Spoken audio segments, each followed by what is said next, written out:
Assalamualaikum warahmatullahi wabarakatuh. Selamat pagi, salam sejahtera bagi kita semua.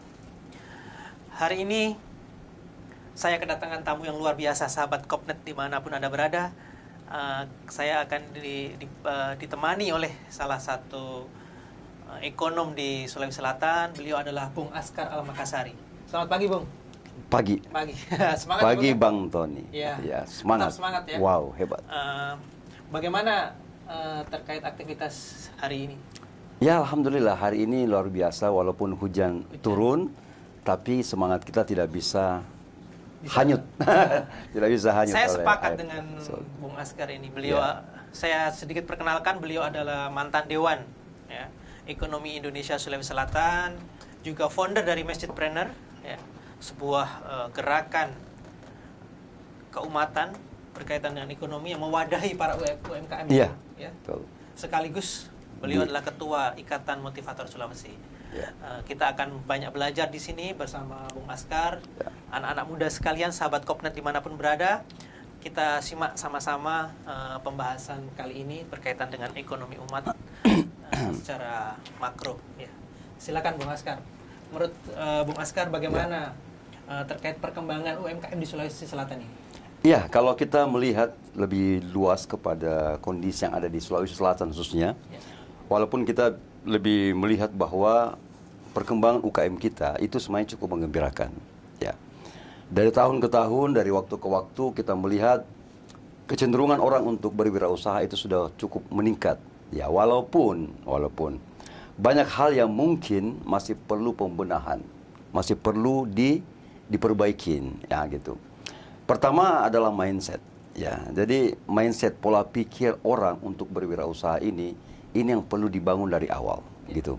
Kenapa? Karena negara atau daerah itu bisa maju dan berkembang kalau mindset masyarakatnya itu bukan melulu menjadi karyawan atau pegawai, ya. Yang terang saja rata-rata anak muda kita hari ini ketika dia bersekolah atau dia berkuliah, dia selalu ingin menjadi karyawan ya, atau pegawai. Ya, padahal itu adalah merupakan suatu pilihan yang tidak harus diambil kalau dia memiliki kapasitas yang besar.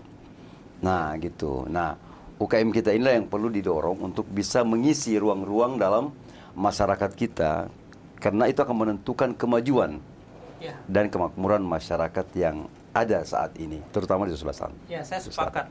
Berkaitan dengan pengembangan usaha, ya, para pengusaha ke depan memang harus mulai dari SDM. Saya sepakat sekali. Benar. Karena mulai dari sumber daya manusia, apalagi pengusaha besar lainnya nanti akan lahir dari kampus ke kampus, ya. Betul.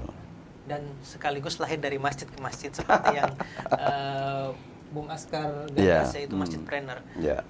Tolong Bang, ceritakan Masjidpreneur itu apa? Ya. Jadi Masjidpreneur ini adalah merupakan sebuah wadah atau gerakan atau program yang menghimpun masjid-masjid yang ada. Ya, bukan hanya di Sulawesi Selatan, ya, tapi kita berharap di Indonesia. Kenapa kita mulai dari Sulawesi Selatan? Ya, karena Sulawesi Selatan kan ada tokoh besar juga yang kita kenal, namanya Pak JK, ya, Bapak Yusuf Kala. Ya, beliau memberikan satu spirit yang besar bagaimana pengembangan wirausaha, dan masjid itu harusnya bisa menjadi epicentrum. Nah, bisa menjadi pusat pengembangan dan pemberdayaan ekonomi. Dan masjid itu telah dicontohkan oleh baginda Rasulullah Muhammad SAW. Di zaman Rasulullah lahir pengusaha-pengusaha hebat loh. Ya, saya sepakat. Nah, gitu. Karena hari ini masjid bukan sekedar menjadi sebuah tempat ibadah saja, tetapi ke depan masjid harus mengembalikan masjid sebagai pusat peradaban. Betul. Pusat peradaban mulai dari tempat belajar anak, bermain bahkan. Benar. Tentu anak muda juga tentu bisa belajar berwirausaha mulai dari masjid. Dan hari ini kita perlu berbahagia, Bung Askar. Kita Bung Askar pernah juga datang ke Masjid Al-Markas, ya. Betul. Di sana kita bisa lihat sebuah inovasi dan terobosan baru mengenai ekonomi masjid. Betul. Dengan dibukanya sebuah gerai atau warkop, nah, yang gitu. dinamakan The Markas Kopi. Menurut Bung Askar bagaimana terobosan yang dilakukan oleh teman-teman Al-Markas? Ya, saya kira saya terus terang dengan Al-Markas itu bukan orang asing, ya, karena saya lulusan terbaik pelatihan mubalik tahun 2000 dari Al-Markas.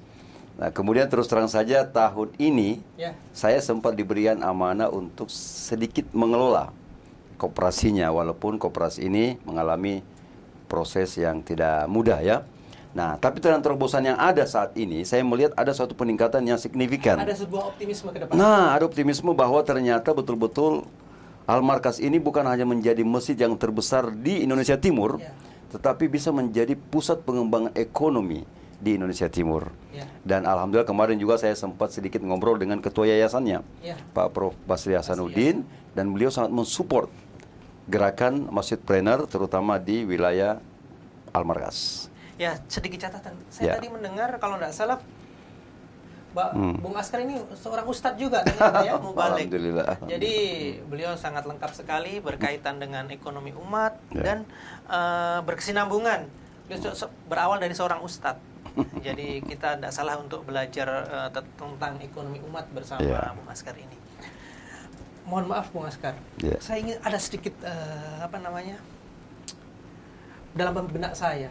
Bagaimana sih global spillover ke depan, dampak dari global tahun 2023 yang ada semacam ancaman badai tsunami ekonomi yang sering berseliweran di media online. Menurut Bung Askar seperti apa?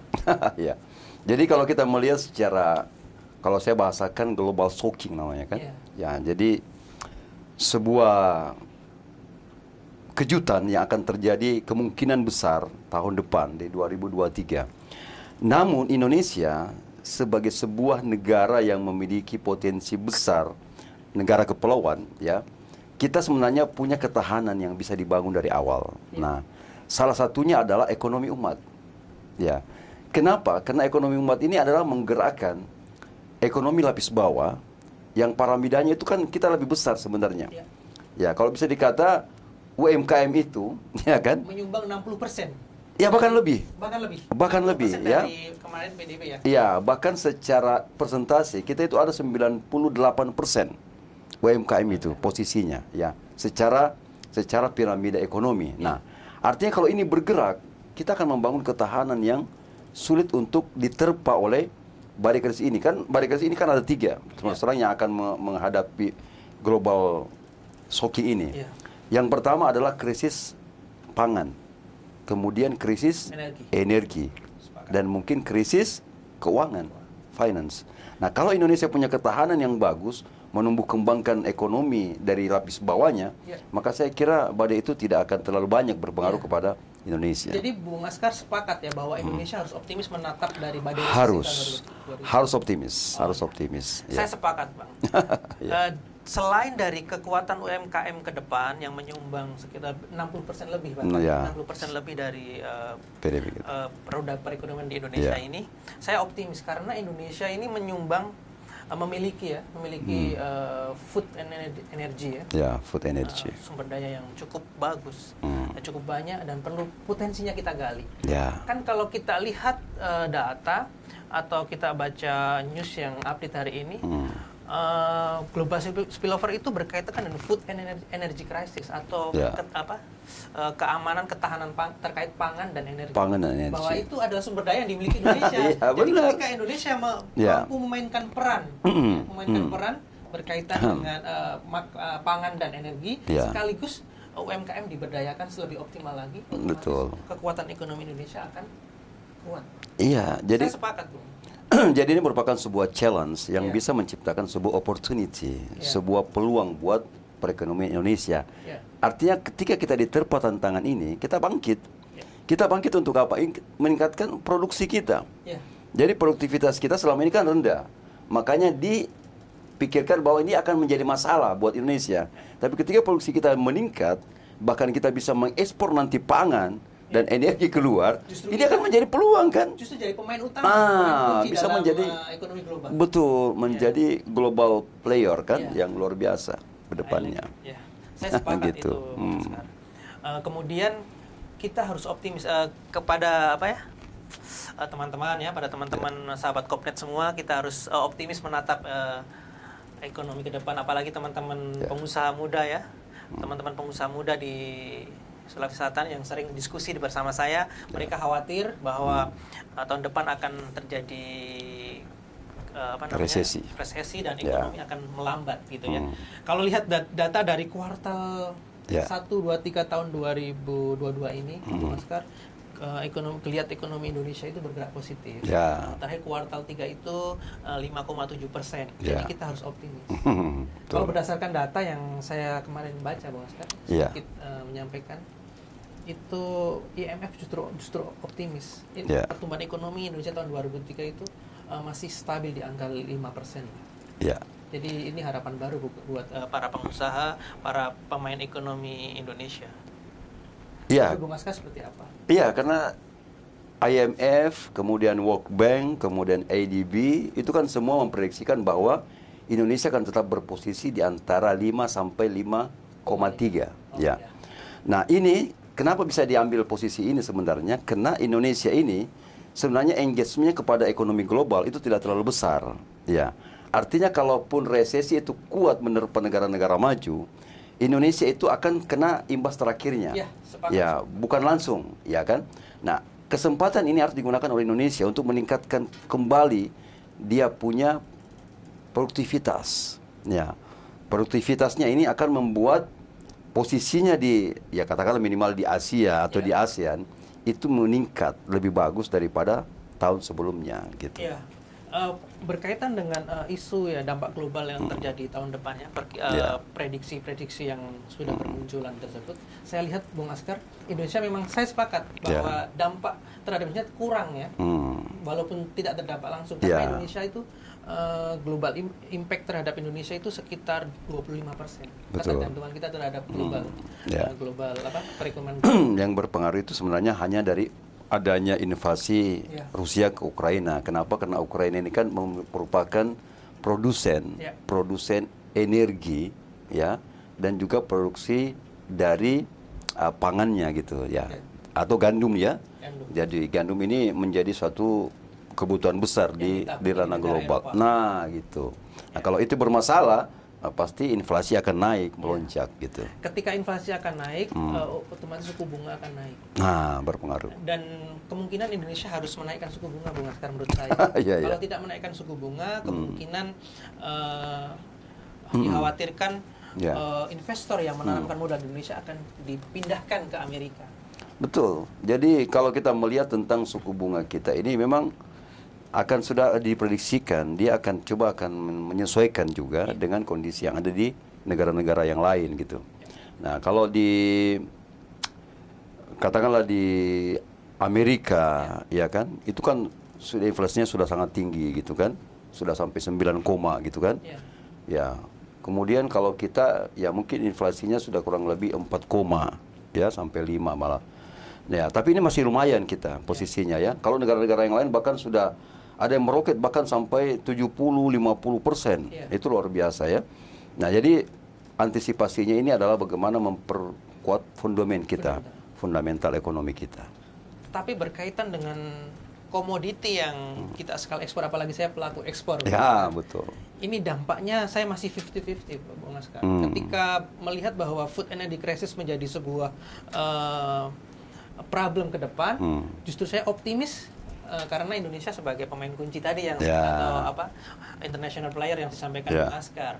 Kemudian saya berpikir ketika konsumsi dari negara luar, ketergantungan negara luar terhadap komoditi yang kita miliki berkurang, otomatis kemungkinan ekspor dari Indonesia akan berkurang juga. Menurut Bung Askar seperti itu?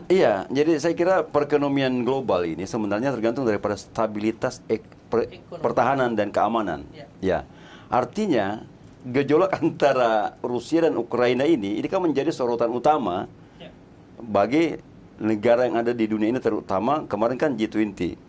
G20 membahas lebih jauh ini dan belum menemukan titik terang solusinya bagaimana gitu. Masih kacau dalam artian susah untuk mendamaikan ini dua negara. Dan ini memang juga tidak mudah untuk menyelesaikan karena dia ada konflik internal yang tidak mudah untuk diselesaikan. Jadi kalau bisa sebenarnya kita ini minimal jangan terlalu terfokus dengan global market saja, tapi kalau bisa kita di ASEAN, ASEAN dengan Asia ini kan sebenarnya kita masih bisa bermain di situ atau konsumsi domestik kita harus terus ditingkatkan gitu. Jadi kalau begitu saya sepakat Pak Bung Askar terkait dengan upaya pemerintah untuk menstabilkan keamanan negara. Ya, internal kita. Berkaitan dengan pemilu. Mereka Betul. bukan saya setuju atau mendukung penundaan pemilu, tidak. Menurut saya perlu pemilu yang lebih elegan, yang tanpa terjadinya pengalaman-pengalaman. Ya, jangan sampai chaos kan? Ya. Seperti kemarin. Betul. Terus kemudian, Bung Askar, saya menarik perhatian menarik perhatian terkait hubungan antara Amerika dan China, Tiongkok. Menurut Bung Askar seperti apa? Karena semakin panas ini saya lihat di media. Iya, karena kalau secara langsung kita lihat semuanya kemarin waktu di Bali itu kan mereka cukup cipika-cipika, artinya ramah-tamah aja bagus ya. Tapi sebenarnya di belakang itu mereka menyimpan strategi. Banyak problem-problem. Iya, dan ini global war ini atau perang global ini sebenarnya dua pemicunya, ya Cina dan Amerika. Dan dua blok ini pasti semakin tajam ke depan gitu. Apalagi ada intervensi China terhadap Taiwan. Ya, cuma syukurnya Indonesia di tengah yang dua-duanya bagus lah. Karena Indonesia mungkin menganut politik bebas aktif. Nah, gitu. Tapi tetap akan berdampak. Pasti. Ketika kita condong ke China, pasti Amerika akan memblokade kita. Nah, demikian pula ketika kita agak condong ke Amerika, pasti kita akan didepak Cina.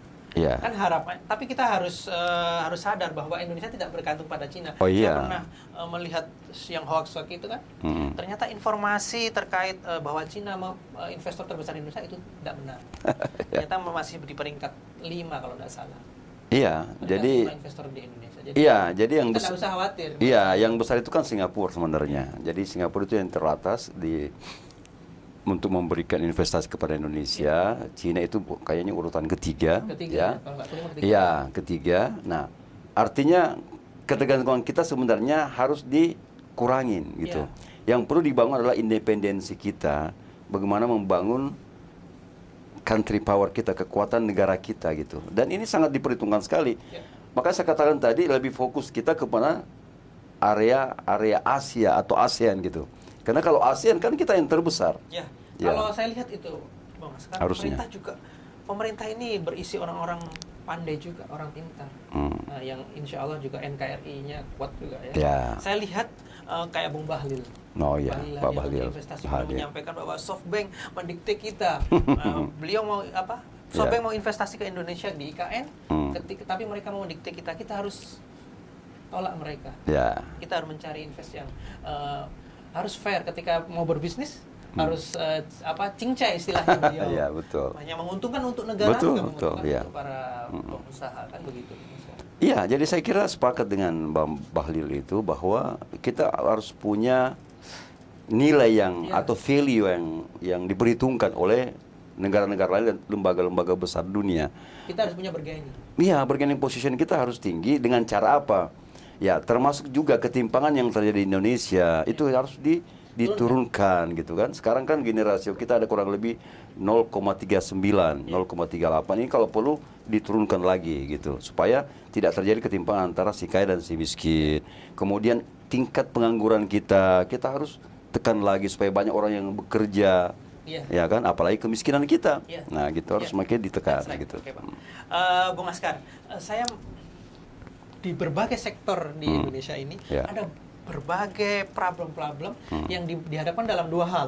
Pertama, peningkatan disertai dengan pemerataan. Padahal keduanya itu sesuatu yang dapat dikatakan kontradiksi. Ketika kita mengutamakan pemerataan, otomatis peningkatan itu agak terhambat. Kemudian sebaliknya, ketika kita mengutamakan peningkatan, pasti pemerataan juga akan terhambat. Menurut Bung Askar seperti apa? Pasti akan berjalan dua-duanya, tetapi idealnya berjalan dua-duanya, tetapi agak terlambat lah, agak pendek lah. Iya, artinya begini, kalau pemerataan ingin kita raih, harus peningkatan dari bawah ke atas, gitu. Jadi bottom up harus terjadi, bahwa orang-orang yang tidak berdaya di Indonesia, terus terang saja, secara tabungan saja data dari bank, ternyata yang memiliki tabungan 100 juta ke bawah, itu kurang lebih 98%, Pak. Bayangkan, dari komunitas kita 270 juta jiwa, ya. di Indonesia ini 98% itu tabungannya kecil. Ya. Yang besar ini itu hanya 2% kan? Ya, itu yang punya sampai 5 miliar ke atas gitu. Nah, artinya ketimpangan ini harus dihilangkan dulu. Dikurangi. Nah, ya, dikurangi dengan artinya meningkatkan yang level ekonominya rendah menjadi naik gitu. Saya menyoroti. Jadi dari yang disampaikan Bung Askar tadi, tentu kita harus menaikkan kelas dari UMKM. Harus di-upgrade menjadi kelas menengah ke betul. Atas, gitu ya. Iya, jadi saya bilang piramida kita kan seperti ini, masih besar yang di bawah kan, sangat besar malah. Harusnya piramida terbalik. Iya, UKM kita kan harus naik kelas juga, yang level bawah ini yang miskin bisa agak naik lagi ke tingkat menengah gitu kan. Negara kalau negara kita bisa dikatakan ingin maju, maka piramida kita harus lebih balance gitu. Kalau perlu menengahnya lebih besar gitu. Ya, terkait dengan usaha pemerintah untuk menaikkan UMKM menjadi naik kelas, para pengusaha-pengusaha kecil untuk menjadi pengusaha kelas menengah maupun kelas atas.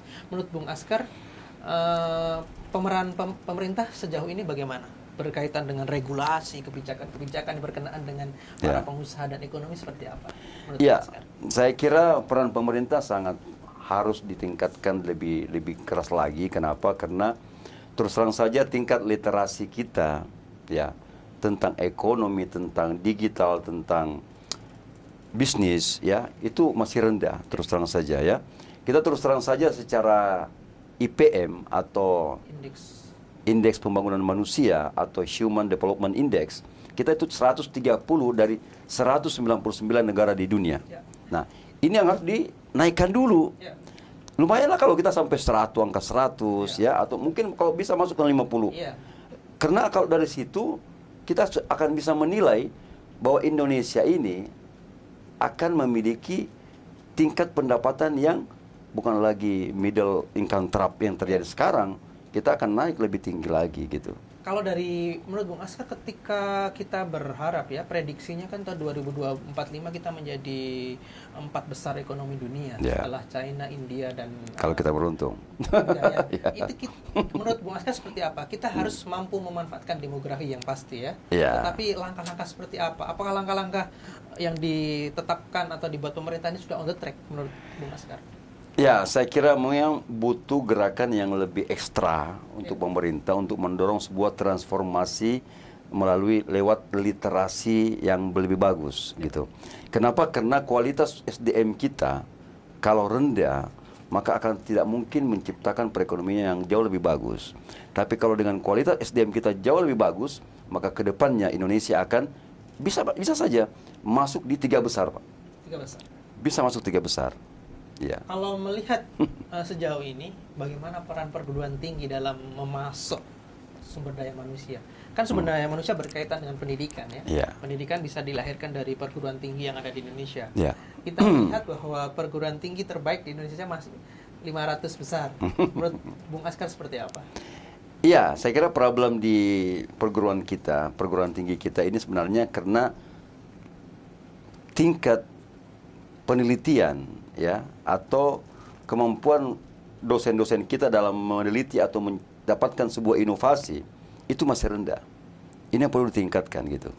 Dan kemudian keaktifan mahasiswa untuk belajar yang lean and match dengan kebutuhan masyarakat dan pasar ini juga harus ditumbuhkan. Jadi mereka bukan belajar hanya mengejar nilai indeks prestasi IP-nya saja, tapi harus lebih daripada itu, harus punya kompetensi. Dan kalau itu dimiliki, maka Indonesia ke depannya akan punya posisi yang sangat bagus. Saya sepakat Bung Askar. Sahabat Kopnet dimanapun berada, tadi sudah disampaikan oleh Bung Askar bahwa indeks pembangunan manusia kita masih rendah. Tentu kita harus menaikkan. Ini tugas kita bersama, bukan tugas pemerintah saja. Pemerintah dan para institusi perguruan tinggi saja, tetapi masyarakat sekitar tentang kepedulian peningkatan pembangunan manusia. Terkait dengan pernyataan Bung Askar tadi, Bung Askar, saya tertarik terkait dengan pengusaha harus lahir dari masjid-masjid maupun lahir dari perguruan tinggi. Betul. Tapi link and match antara perguruan tinggi dengan masjid ini perlu kita perbaiki. Menurut Bung Askar seperti apa?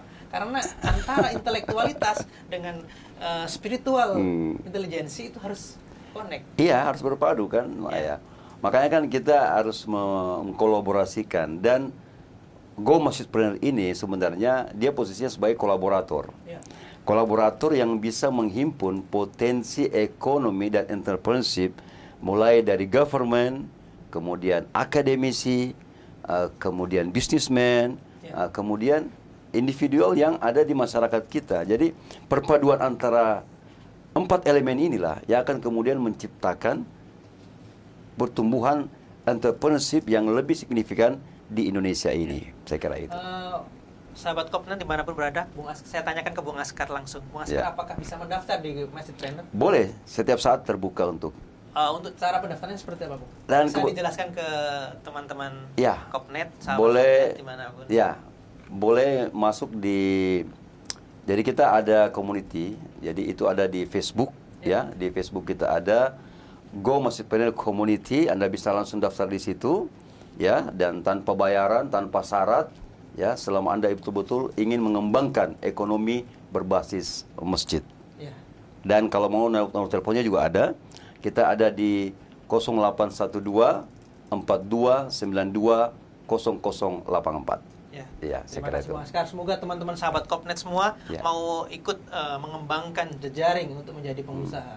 Saya ingin menggarisbawahi Bung Askar. Ada 3 hal yang perlu diperhatikan untuk menjadi pengusaha. Menurut saya Bung Askar. Yang pertama adalah kualitas SDM.